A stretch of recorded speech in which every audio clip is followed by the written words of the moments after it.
U.S. Central Command confirmed today the USS Abraham Lincoln aircraft carrier strike group has entered the Middle East region. CENTCOM posted these pictures on X, saying the USS Lincoln is in the region to, quote, promote regional security and stability. The move comes amid weeks of violent anti-government protests in Iran. President Trump has repeatedly warned he could take action against Iran over the killing of peaceful demonstrators. In response, the commander of the Islamic Republic's Revolutionary Guard Corps says his forces have their, quote, finger on the trigger. For more, let's bring in CBS News senior national security correspondent Charlie D'Agata. Charlie, the last time we saw a big military buildup, Venezuela's leader ended up captured. Are there situations similar or different?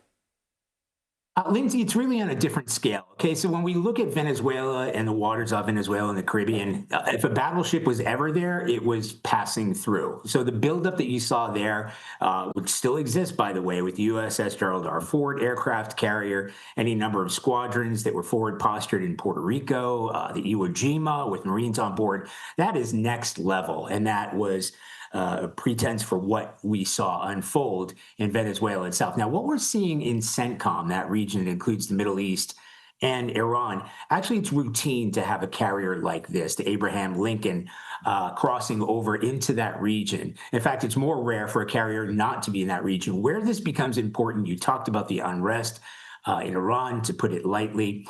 They're sending this specifically, and CENTCOM officials that I spoke to this morning alerted me when it had actually crossed from the Indo-Pacific region into the CENTCOM region. This is specifically because of that unrest. Partly it's there to provide force protection for any number of U.S. troops that are there. So if you look at if you look at the Caribbean versus what's happening in the Middle East, routinely across that region, you'll have between 30 and 40,000 U.S. troops. Al Udeid, which is in Qatar, has got 10,000 or more U.S. troops there. So we have seen a buildup there in terms of the military aircraft, in terms of the warships and planes that have been going in there. We have seen that over the course of the past few weeks, but we really have been expecting this carrier to be in place. Again, the U.S. administration and the Defense Department, et cetera, say this is a deterrent and it's there to provide security and stability, et cetera. But if there were to be military action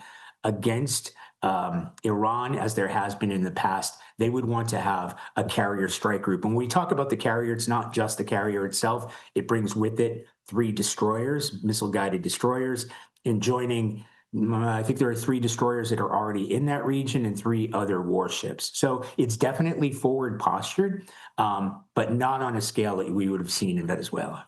All right. Thank you for that context, Charlie Daggett. I appreciate it. Thank you.